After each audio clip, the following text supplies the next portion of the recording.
Luis. Yo llevo 28 años haciendo agricultura ecológica, fui de los pioneros, digámoslo así. No porque tuviera más formación que otros, sino porque tenía ganas de hacerlo de esa manera. A mí me suponía un gran esfuerzo y unas grandes contradicciones tener que echar un abono químico, tener que echar un insecticida, un herbicida en mis cultivos. Entonces se empezaba a oír hablar de agricultura ecológica, no había internet, en el año 95 no había internet como ahora, no había el acceso que tenemos ahora a la información. Y afortunadamente ese año pude acudir a un curso que se dio aquí cerca en Montejo de la Vega, y ese curso fue el que, en ese curso también incluía una visita a una finca en Herrera de Pisuerga, y ahí es donde lo vi claro. Lo vi claro que la agricultura se podía hacer de forma ecológica. Yo lo que hacía entonces era cultivos de huerta, tenía 4.000 metros cuadrados de invernadero y 2 hectáreas de regadío. Entonces, claro, ya me supuso que ahí tuve la primera adaptación en cuanto al mercado. Yo producía cultivos de huerta, entonces donde empecé a vender fue en Madrid. Madrid lo tenemos a hora y media de viaje. Mi abuelo tardaba hora y media, la tierra más lejana que le pillaba del pueblo ir a segar, ¿no? O sea, que quiero decir que a veces, o sea, el mundo en el que nos toca vivir nos ha facilitado muchas cosas y hay que aprovecharlo, lógicamente, ¿no? Lo que sí que veo desde entonces, porque ahí se crearon, entonces en Madrid se crearon unos grupos de consumidores, lo que de la mesa a la huerta pues nos adelantamos 20 años, ¿no? 20 y tantos años en la idea. Y para que os hagáis una idea de lo que puede haber aumentado, ya no hablo de la producción sino del consumo, es que donde ahora en Madrid, que había 2 grupos de consumo de productos ecológicos en el año 95 o 97, que es cuando se formaron, deben estar por 1.000 y pico grupos de consumo de productos ecológicos, amén de las tiendas especializadas, de que el Corte Inglés también lo tiene, de que todos los supermercados tienen su parte de producción ecológica y demás, ¿no? Entonces, lo que quiero transmitir es un poco yo cuando empecé se decía que era una moda, y en absoluto ha resultado ser una moda. Puede ser un modo y puede ser una tendencia, ¿no? Y lógicamente está avanzando a unas velocidades tremendas. No es España uno de los países más rápido en ello. Austria, por ejemplo, a nivel europeo es un país de los que más agricultura ecológica tiene, ¿no? Pero sí que Alemania también, y vemos un poco que, joder, da rabia que entender como que los países que más han fastidiado su terreno son los que más apuestan por la agricultura ecológica, ¿no? La agricultura ecológica en el campo ha aumentado también de una manera tremenda. Yo, cuando me inscribí en el Consejo de Agricultura Ecológica de Castilla y León, yo hice el número 2007. Yo tenía el número 2007. Eso no significaba que hubiera 2007 cuando yo me apunté en Castilla y León, sino que el dígito 2000 se lo dieron a la provincia de Burgos y yo era el 7 de la provincia de Burgos. El mismo día nos fuimos a apuntar el 5, el 6 y el 7, o sea que podía haber sido el 5, ¿no? Entonces, hoy día no lo sé, no sé la gente que habrá en Burgos, pero tranquilamente puede haber 300 operadores en Burgos. Y es curioso como en Castilla y León, por ejemplo, la provincia pionera es Zamora. Zamora, la provincia pionera, es porque la administración, hubo un presidente de la Diputación, un encargo. El presidente de la Diputación era el señor Maillo. Estaba el presidente de la Diputación, ha apostado muy fuerte por la agricultura ecológica, la delegada que tenía de Agricultura en la Diputación, y fue la que puso un técnico, y ese técnico ha condicionado que Zamora ahora mismo sea las provincias de España que más agricultura ecológica tiene. A nivel de comunidades autónomas ha habido, Andalucía se ha desarrollado muchísimo por el tema de la exportación de hortícolas y demás alimentos que les obligaban, digamos, en la comunidad europea, o sea, en los importadores europeos, perdón, les obligaban que tuvieran su parte de ecológico. Ahí también es verdad que se hizo muchísimo daño, porque salió en Alemania un documental con el fraude que se estaba haciendo, porque había gente que se apuntó sin tener ni idea de lo que estaba haciendo. O sea, no había la conciencia que tenía que haber. Aquí en Castilla y León ocurrió algo parecido en el año 96, donde se metieron cantidades tremendas de pastos pastos de vacuno de las montañas inscritos en la agricultura ecológica. A fin de cuentas, cumplían la normativa ecológica, no echamos productos químicos en ellos, ¿no? Sobre todo animados por una organización agraria, consiguieron pues, un potencial, sobre todo en la provincia de Palencia. La provincia de Palencia fue tremendo, pero claro, en cuanto les dijeron cómo tenían que ser las cosas, se fueron dando de baja todos.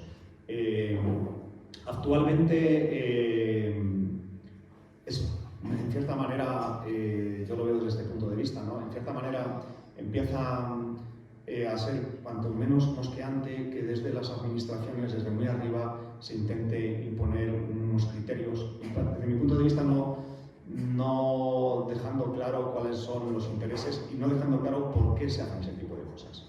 Decía Luis antes en la exposición que ha hecho que para 2030 se quiere que se reduzcan un 40% o un 50% del número de abonos químicos o por ahí.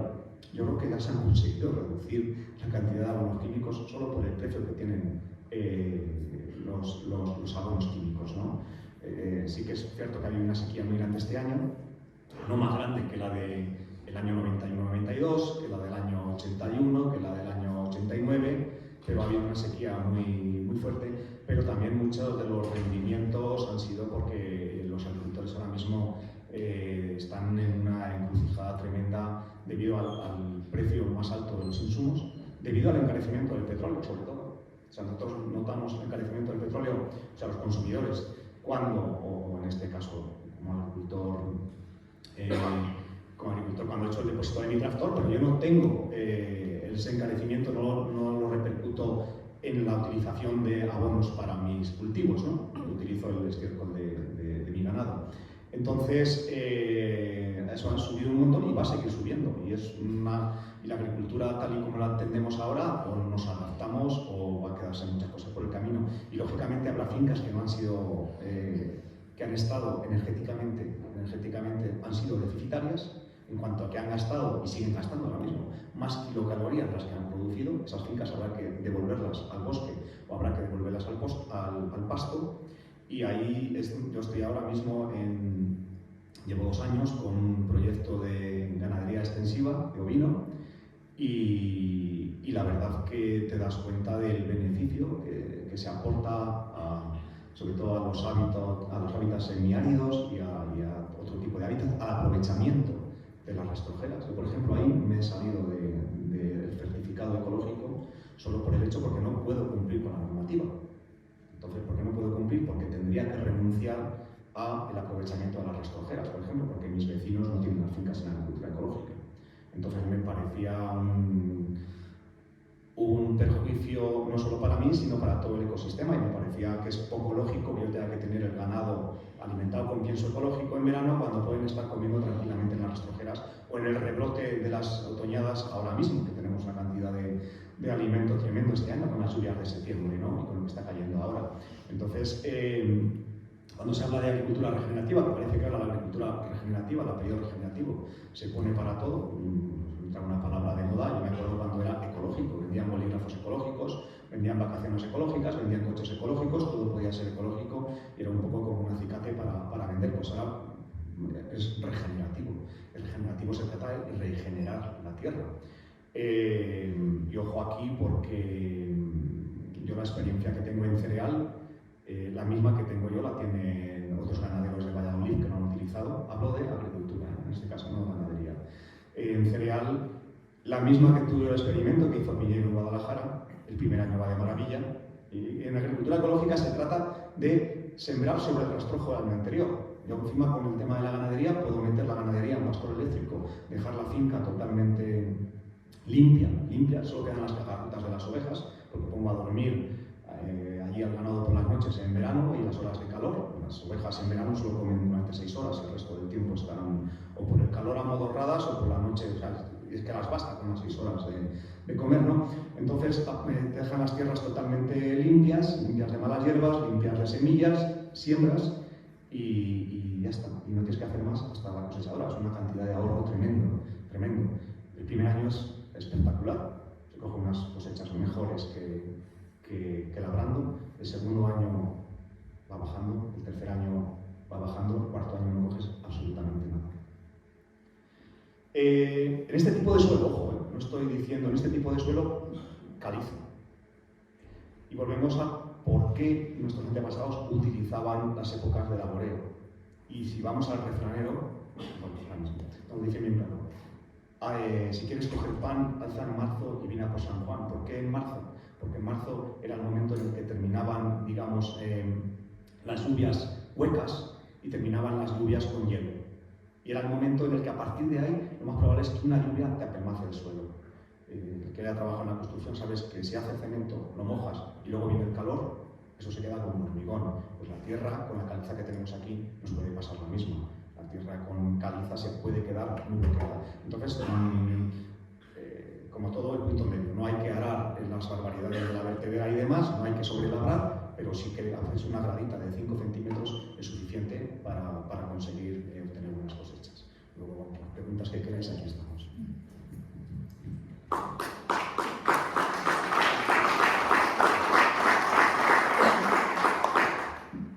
¿Vamos en este orden? Vale. Bueno, pues muy buenas tardes, muchas gracias por la invitación a participar en esta mesa y en estas jornadas. Claro, yo no soy productora, o sea, lo que es el proyecto Ecos del Duero, que nació en el año 2015 ya, es un proyecto de dinamización agroecológica. Entonces, lo que tiene como filosofía es dinamizar tanto la producción como la distribución, como el consumo, ¿no? O sea, toda la cadena alimentaria desde el campo hasta la mesa. Entonces, yo por lo que he ido viendo a lo largo de estos años, sencillamente contaros, pues las actividades que hemos hecho se han centrado sobre todo en formación agraria, algunas de pago y otras gratuitas gracias a las ayudas de formación agraria de la Junta de Castilla y León. Entonces, bueno, pues tenemos una finca, como decía Luis, en Tubilla del Lago, donde vivimos, y en esa finca pues hacemos la formación agraria y también hemos hecho formación agraria fuera, ¿no? En otros centros que nos han pedido organizarlo. Entonces, desde luego se ve que hay una demanda importante, tanto de gente que todavía no se está dedicando al campo, como de gente que sí que se está dedicando y está pensando en hacer la transición, ¿no? También un poco, pues eso, porque todo se va al traste, por el aumento de los precios de los insumos y bueno, y muchos también, que es lo más deseable, por filosofía de vida, ¿no? Entonces, bueno, los cursos normalmente tienen bastante aceptación y han ido muy bien, ¿no? Entonces yo creo que este es uno de los pilares fundamentales. Dentro de la producción, favorecer la formación, tanto a nuevos productores, a nueva gente que se quiere incorporar al campo, ya sea en agricultura como en ganadería, que hace mucha falta, no sé. Bueno, aquí saben mucho más que yo, pero a nivel de ganadería se está viendo que se están cerrando muchas explotaciones, ¿no? Muchos proyectos porque son totalmente insostenibles. El otro día en un encuentro nos comentaban de producción de pollo ecológico, por ejemplo, que hay muy poca. Una chica en Palencia que lo estaba haciendo muy bien, sencillamente cierra porque es absolutamente insostenible el precio del pienso y el precio de la producción para luego el precio que ella obtiene por la venta, ¿no? Porque un pollo ecológico que no te va a bajar de 10 euros los más baratos, los más económicos al kilo, lo más normal es que te vayas a 15 euros al kilo. Eso para un consumidor nos parece un precio elevado, también debido a los sueldos muchas veces miserables, ¿no? Todavía, porque los precios suben pero los sueldos no, y eso ya está como muy claro. Entonces, esta chica decía, yo por mucho que suba el pollo, es que no, ya llega un momento que no te lo van a comprar, obviamente, entonces no podía subir los costes y cierra. Y esto es una detrás de otra, o sea, una detrás de otra. Y entonces, bueno, facilitar el acceso a la tierra, facilitar la burocracia también para productores, porque bueno, no sé, pero en general mucha gente se está saliendo de ecológico o sencillamente no quiere entrar porque le supone un sobrecoste, cuando el que más debería pagar un sobrecoste es el que está contaminando y el que está generando un impacto social, económico y ambiental en la sociedad y en nuestro mundo, ¿no? Y por lo tanto en la salud de todos. Entonces, bueno, por ir centrando en producción, yo creo que la base es facilitar el acceso a la tierra. También, por ejemplo, con bancos de tierra, un municipio como Aranda, yo trabajé en medio ambiente hace muchos años ya, y uno de mis objetivos era hacer como pues un censo, sencillamente, de las parcelas públicas, de lo que era propiedad del ayuntamiento, y no había manera ni por dónde cogerlo. Entonces, qué menos que saber cada municipio qué terrenos tiene y, por ejemplo, facilitar el acceso a productores que quieran hacer una agricultura natural, ya no digamos ecológica. A mí, sinceramente, el sello también me da bastante igual. Es una manera de certificar que se están haciendo las cosas bien, pero hay veces que lo hace mucho mejor alguien que no tiene sello que alguien que sí que lo tiene, ¿no? Entonces, bueno, eso, tener esos bancos de tierra que faciliten el acceso a gente sin recursos, o sea, sin recursos me refiero a gente que no ha heredado tierras, ¿vale? Porque no todo el mundo lo tiene tan fácil para acceder a ellas. Entonces, facilitar ahí con contratos incluso de formación, ¿no? Escuelas agrarias, recuperar un poco todo esto. Entonces, facilitar el acceso y la formación. O sea, pues eso, por ejemplo, hay un proyecto de la red Terrae, que es una red de municipios agroecológicos que favorecen esta formación. Entonces, ponen a disposición terrenos municipales, imagínate, por ejemplo, 2 años, se les da igual 1000 metros cuadrados para que pongan huerta en producción. Y luego les facilitan, por lo tanto, eso, la tierra y les ayudan a comercializar con restaurantes de la zona, en mercados. Entonces, son como viveros, ¿no? Viveros de empresas agrarias para que luego ya, si les va bien y les gusta, pues se pongan por su cuenta. Entonces, esto me parece facilitar un poco el proceso.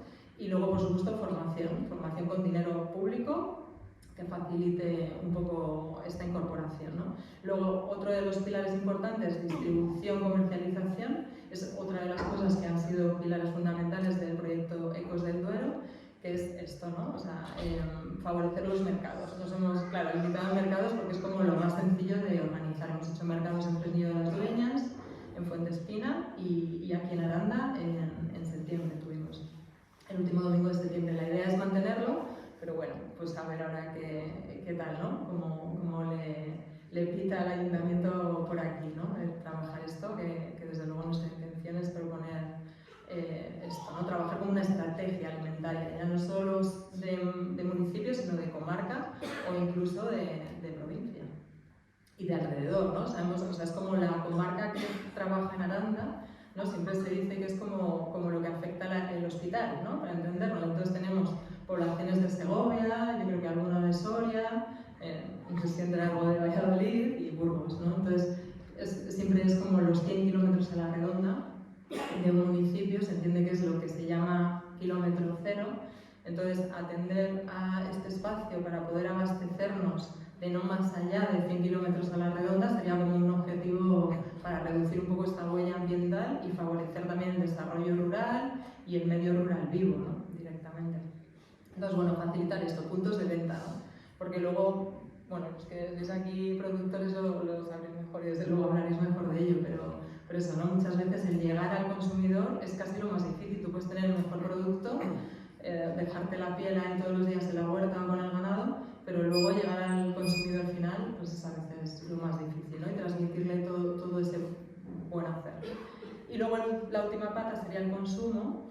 Entonces creo que sin duda queda muchísimo camino en sensibilizar al consumo. Seguro que los que estáis aquí ya lo estáis, pero no es lo habitual. En general no se aprecia ese producto, esa calidad, esa nutrición, ese cuidado a la tierra y ese cuidado a las personas que hacen una agricultura natural y una ganadería con bienestar animal de verdad.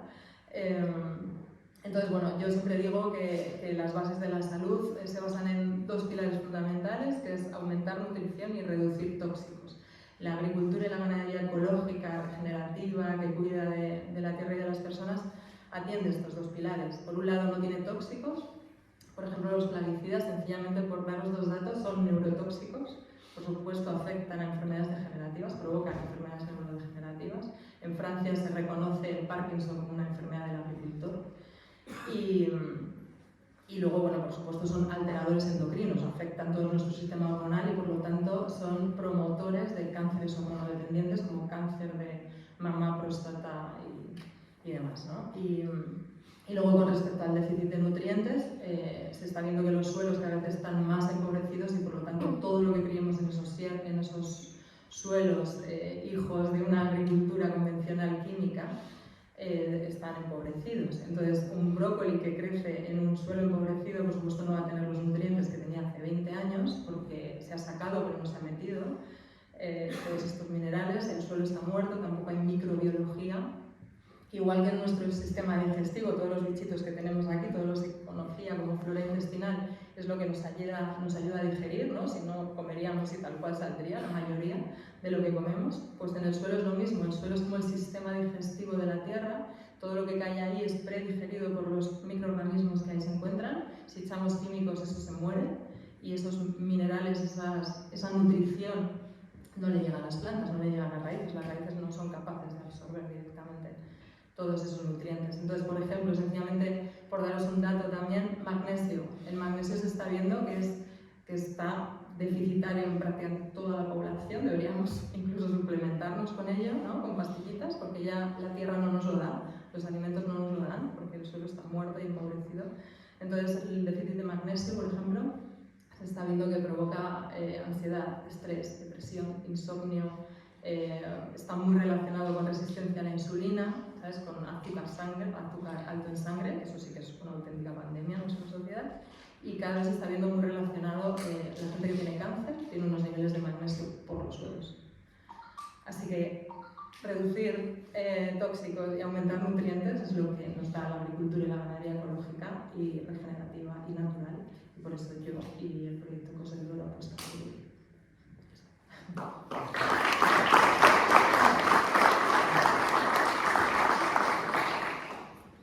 Bueno, buenas tardes a todo el mundo.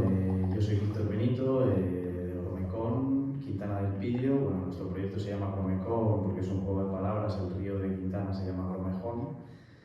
Y bueno, un juego con la palabra eco. Entonces, nosotros regamos y alimentamos nuestros cultivos con el río Cromejón, entonces por eso se llama Cromecón. Bueno, llevo 10 años en el tema de la agricultura ya. Me dedico principalmente a horticultura, pongo un poco prácticamente de todo, aunque han ido cambiando preferencias, porque bueno, lo que decía un poco Mónica, que los consumidores también, depende, al principio empiezas haciendo cestas y intentando como centrar tu producción en un poco el consumidor, y al final cuando más necesitas al consumidor no está ahí, entonces al final tienes que centrarte por preferencias de lo que más se consume, lo que mejor se te da, porque no llegas a todo el mundo y porque al final pues acabas no sacando la producción y tu trabajo está ahí, entonces al final tienes que ir de ahí.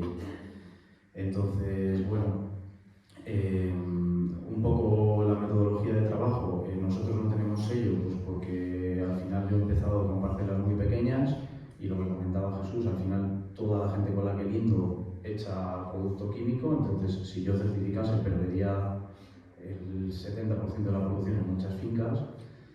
Entonces otras son igual parcelas viejas que he cogido de gente que las había dejado y después las he puesto yo en marcha, pero lógicamente llevan químicos de hace años, y únicamente tengo alguna parcela que sí que he heredado de mi familia, pero bueno, lo que hablaba Mónica, que al final el acceso a la tierra es súper complicado si no lo has heredado o tienes mucho dinero, porque es uno de los principales hándicaps, digamos, en el acceso a la agricultura.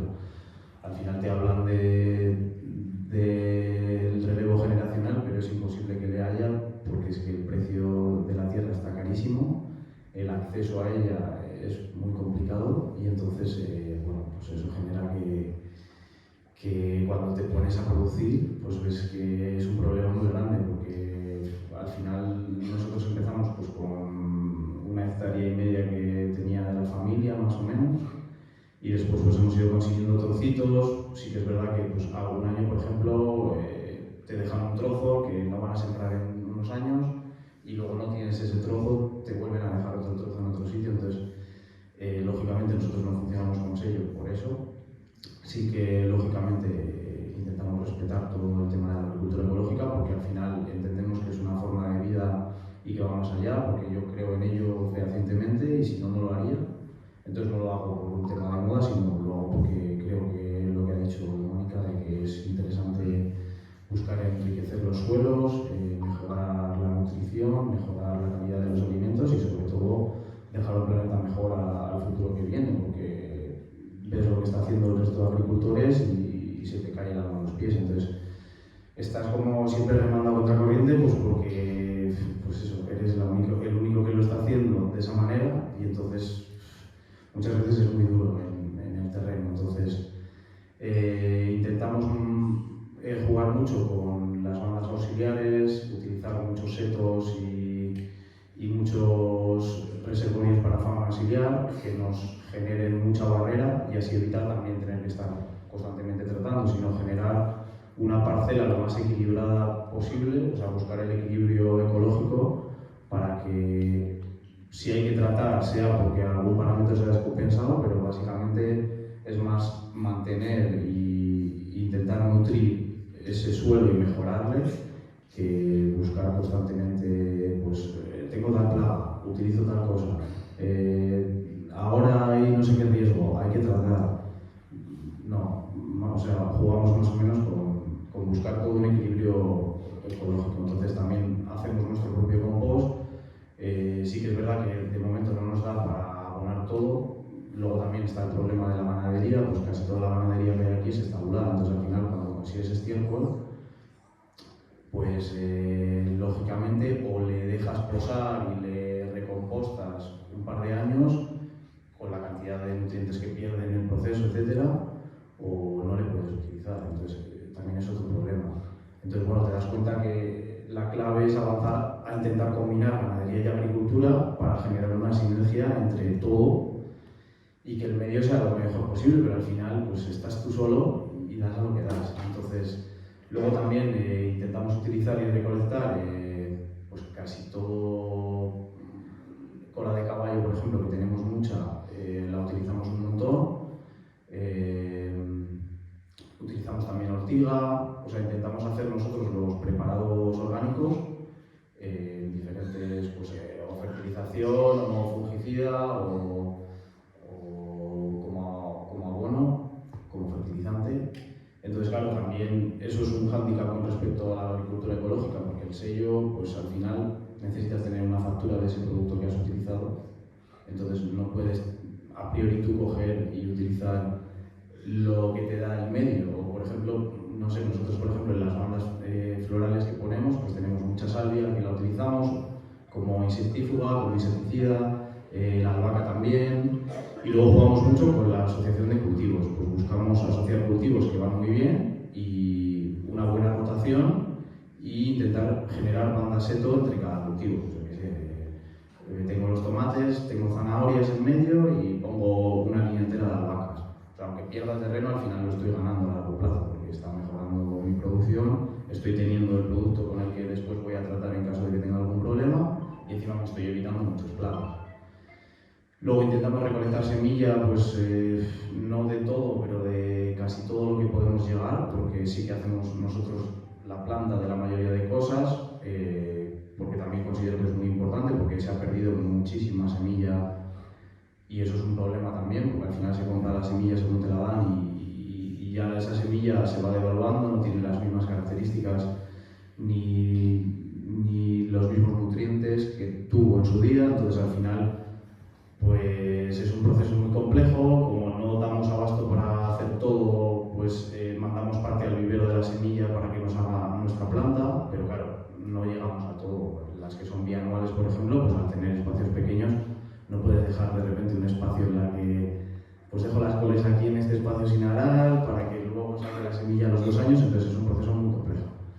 Entonces, bueno, intentamos dentro de todo eso hacerlo lo mejor posible, respetando el medio, utilizando abonados orgánicos y luego generando también, que eso es como otro pilar importante, utilizando el laboreo mínimo posible.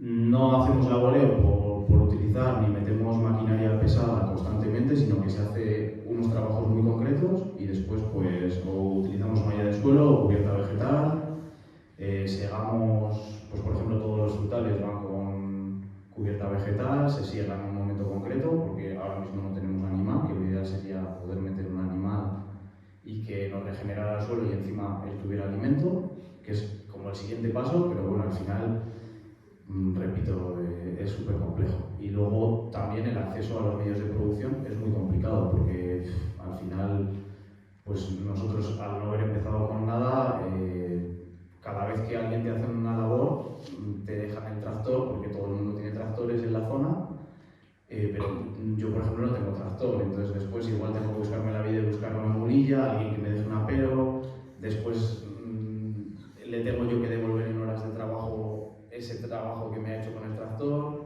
entonces al final es como que cuando miras precios ves que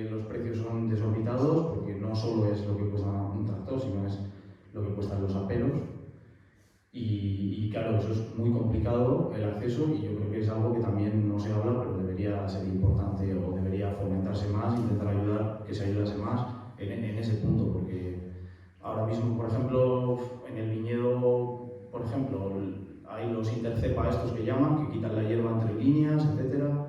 Entonces, ahora mismo prácticamente hay aperos para casi todo. La cuestión es poder pagártelos y poder permitirte el optar a ellos, conseguirlos. Entonces, bueno, creo que yo veo hay un problema muy importante, tanto en el acceso de tierras como en el acceso a medios de producción. Y bueno, en un principio nosotros tenemos como un pequeño grupo de consumo y intentamos pues, hacer todo en venta directa, también por la filosofía que tenemos de intentar no movernos a más de 100 kilómetros.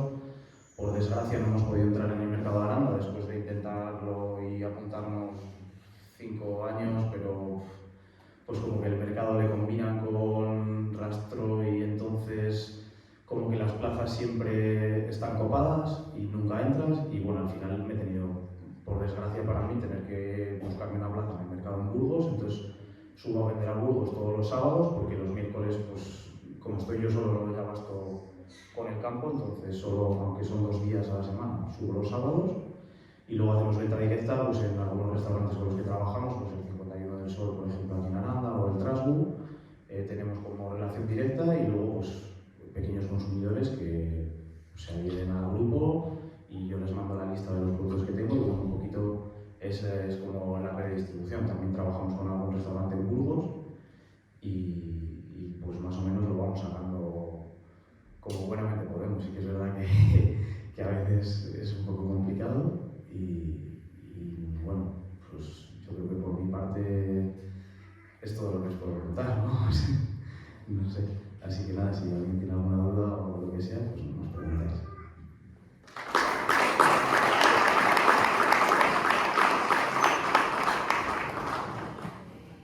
Bueno, buenas tardes a todos. Mi nombre es Nazaret y bueno, en mi caso yo soy productora, pero de insumos para la agricultura. Tengo una empresa en Roa, aquí cerquita, que la llevo junto a mi pareja, se llama Vermiduero, y nos dedicamos a la producción y a la comercialización de humus de lombriz. Bueno, el proyecto lo empezamos hace ya años, a finales del 2016, aunque comercializando propiamente dicho no llegamos a 3 años, porque bueno, ha sido un proceso, esto del emprendimiento es, bueno, pues empezamos los dos con 25 añitos recién cumplidos, apenas lo mismo pues con muy poquitos medios y ha sido algo muy, bueno, que ha ido poquito a poco, muy despacio, pero bueno, ahora está la empresa en un buen momento y bueno, estamos muy contentos. A lo que nos dedicamos, como os he dicho, es a la producción de humus de lombriz. Es un proceso que se llama vermicompostaje, que guarda muchas similitudes con lo que ya han comentado con el compostaje propiamente dicho. El humus de lombriz básicamente es, aunque suena un poco mal, son los excrementos de las lombrices. Las lombrices son unos animales que van a digerir grandes cantidades de materia orgánica, muchos tipos de materia orgánica. En nuestro caso, nosotros utilizamos estiércol, una mezcla de estiércol de caballo y estiércol de oveja. Entonces, ¿qué hace la lombriz? La lombriz lo va a ingerir, lo va a digerir, lo va a triturar, lo va a procesar y finalmente lo va a expulsar. Este producto todavía no sería considerado humus de lombriz, porque tiene que pasar por un proceso de maduración. ¿Por qué es importante? Porque aquí intervienen los microorganismos, de lo que también nos han hablado ya en varias ocasiones. Estos microorganismos son los que se van a encargar de terminar este proceso de descomposición del material, de estabilización, de darle las propiedades tan importantes, tan características que tiene el humus de lombriz. La principal diferencia que tiene con el compostaje tradicional, con el compostaje propiamente dicho, voy a beber un momento de agua, perdón.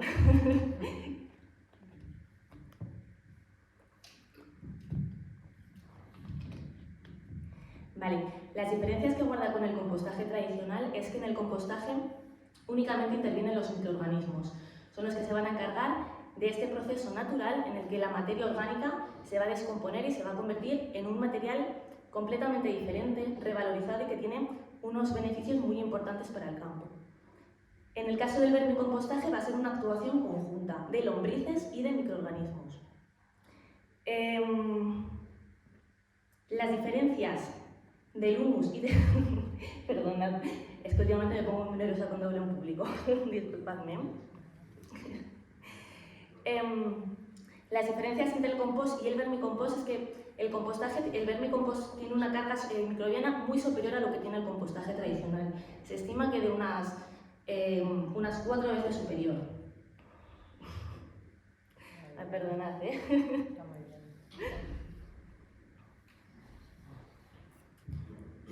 Perdonad, lo voy a tener que dejar. Es que últimamente tengo unos problemas que es que me cuesta muchísimo hablar en público.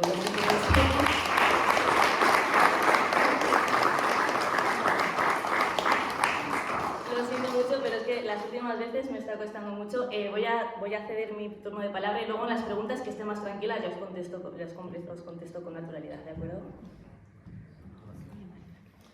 Bueno, yo soy Fernando Iglesias, soy licenciado en Ciencias Ambientales y máster en Tecnología Innovadora. Después de dar unas vueltas pues, por la viticultura de otros países y la enología de otros países, pues decidí volver aquí y llevar a cabo pues, bueno, pues un proyecto familiar que es llevar las viñas un poco que de mi familia, plantar otras nuevas, poner una pequeña bodega también familiar, que hacemos nada, 3.000 botellas o así, y bueno, pues decir que también todo en ecológico y bueno, pues certificado, aunque como han dicho por ahí, pues tenemos nuestros problemas de que a veces no encuentras la rentabilidad así en el corto plazo y Que lo de subirse aquí no es tanta tontería. Si tenemos aquí que parece que vamos a echar a bailar. Y bueno, y pues eso, y pues con mucha ilusión y mucho esfuerzo, pues estamos intentando sacar unas pequeñas producciones de vino blanco y de vino tinto, denominación de origen Ribera del Duero. Y eso, pues todo en ecológico, intentando recuperar pues, los majuelos del abuelo. De hecho, una de mis marcas se llama el majuelo del abuelo, con viñedos casi prefiloséricos y de más de 100 años, que no son para nada rentables, pero es una joya que hay que poner en valor que tenemos aquí en la ribera. Y nada, pues eso, pues luchando mucho contra la burocracia que tenemos en cuanto a las certificaciones en ecológico, cuanto los papeleos de la Junta de Castilla y León, del Consejo Regulador, de muchas cosas, que es la misma información por triplicado, pero bueno, pues a base de tesón y esfuerzo, pues lo estamos sacando adelante. Esto lo empecé yo en el 2014 haciendo vino en el corral del abuelo. Y ahora pues hemos montado un pequeño garaje bodega y eso ya hacemos pues nuestras 10 barricas de tinto, 2 o 3 de blanco y un par de ellas de clarete. Todo pues eso, intentando que sea la mínima intervención, tanto en el campo como en la bodega, pues para revitalizar los suelos, que un poco se nutran ellos mismos, ¿no? Pues con cubiertas vegetales de leguminosas que nos provean del nitrógeno necesario, que mantengan más la humedad, no echando herbicidas ni insecticidas, pues lo que hemos hablado, ¿no? De mantener un poco la biota del suelo y los animales amigos del cultivo y bueno, y pues poco a poco, siempre teniendo en cuenta pues que cada uno dentro de sus posibilidades hace lo que puede. Realmente pues lo de tener en ecológico pues es un poco filosofía propia, ¿no? Pues ya que estudié ciencias ambientales quería hacerlo un poco pues lo mejor que se pueda para mí y para el medio ambiente. Y bueno, realmente económicamente pues no hemos visto tampoco un gran prejuicio, pero sí que es mucho más trabajo, ¿no? Y al final pues tienes que ir a tratar más veces, tienes que estar más atento, pues es más de estar más atento, no te puedes olvidar, tienes que estar yendo a visitar las parcelas, tienes que cuidar el vino bastante más si quieres no echarle muchos sulfitos o otros antioxidantes, y entonces pues es más laborioso, pero bueno, yo creo que luego el producto final también pues se valora y es de mejor calidad, ¿no? Con menos químicos. Al final, pues lo que decían por ahí, que también tampoco sabemos hasta qué punto nos pueden producir enfermedades, porque está claro que lo que se echa en la tierra lo chupan las viñas. O sea, luego, si hay que analizar los vinos, pues tienen trazas de herbicidas, tienen trazas de otras cosas que, bueno, pues que al final se acumulan en el hígado y ahí están, ¿no? Los problemas que pueden acarrear. Y nada, yo pues simplemente eso, intentamos hacer toda la agricultura regenerativa que podemos, al mínimo laboreo, echar pues eso, estiércol o humus o labrar muy poco y sembrar leguminosas y sobre todo eso, pues muy familiar todo y en pequeña escala, pero intentando pues poner nuestro grano de arena, ¿no? Y eso es todo, pues animar a la gente que lo haga, pero que tampoco espere que vaya a ser una acogida del mercado grandísima, pero bueno, pues hay que intentar luchar pues, por eso, por un futuro mejor y pues cada uno sumar nuestro granito de arena, ¿no? No dejarlo todo en manos de una legislación que a veces no favorece al pequeño y ya está, ir sumando con la esperanza de que cada nuestro granito pues vayamos haciendo un futuro mejor para el medio ambiente, para nuestra tierra y para nuestros hijos, que es lo que se trata.